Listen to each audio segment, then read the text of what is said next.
It's 7:22 now. Well, Papua New Guinea is home to some of the most active volcanoes in the southwest Pacific, including Tavu Tavu, which last erupted in 1996, sending a plume of ash 18 kilometres into the stratosphere. But despite the risk, some still call the nearby town of Rabaul home. Today, reporter Mike Dalton discovered what it's like to live at the foot of a volcano. For close to a decade and a half, Tavuvu has turned what was once the pearl of the Pacific into powder and pumice. The city of Rabaul in PNG's East New Britain province is blessed and cursed at the same time. One of the world's best natural harbours, but created by and resting over the massive geology that produces volcanoes like Tavuvu. Since September '94, Tavuvu has continuously coughed tons of ash and growled with menace. The foreshores bubble with her anger. The immediate surrounds remain a moonscape. Well, these are the remains of a concrete factory that is on the shore of Rabaul and only a couple of kilometres away from the mouth of the crater of Tavuvu. It gives you an idea of just how much volcanic dust was dumped in this area. This is the roofline of the factory.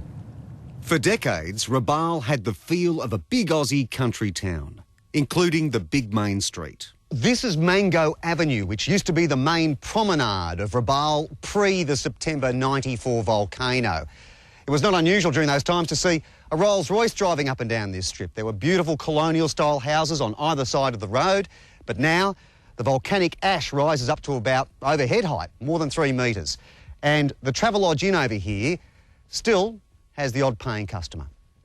Tim Wilson has been manager for 4 decades. Well, Tim, I like what you've done with the pool. Yeah, well, we had to do that. Didn't want anybody falling in there, of course. So that's literally a swimming pool full of volcanic ash? That's correct, yes. We've all learnt to live with the dust and the ash and the differences that there are in a place like this. Yeah. But do you think realistically that those halcyon days of Mango Avenue will ever return? Probably not in my time. Steve Saunders is a volcanologist with Rabaul's Seismic Centre. Today is not a particularly bad day, no, it's not particularly heavy. In terms of volcanology, and as a volcanologist, this must be an absolute godsend for you. You've got a front row seat to one of the crankiest volcanoes in town. Oh yeah, well, it'd be good if it didn't erupt so much. What do you mean? You're a volcanologist. I thought you loved that sort of stuff. Well, I don't know, when you're training for it, it sounds good, but once you actually see what effect it has on people, that's when you wish it would stop.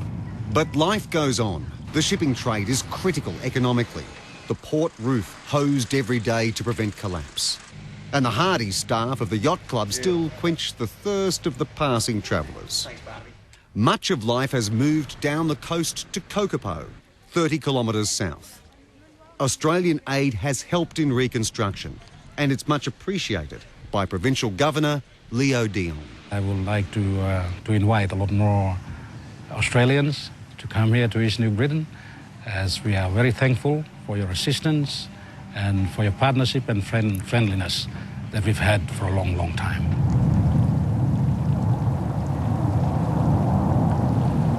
Fascinating stuff there, isn't it? Great pictures there. Thank you for that, Mike Dalton. Thanks, Mike.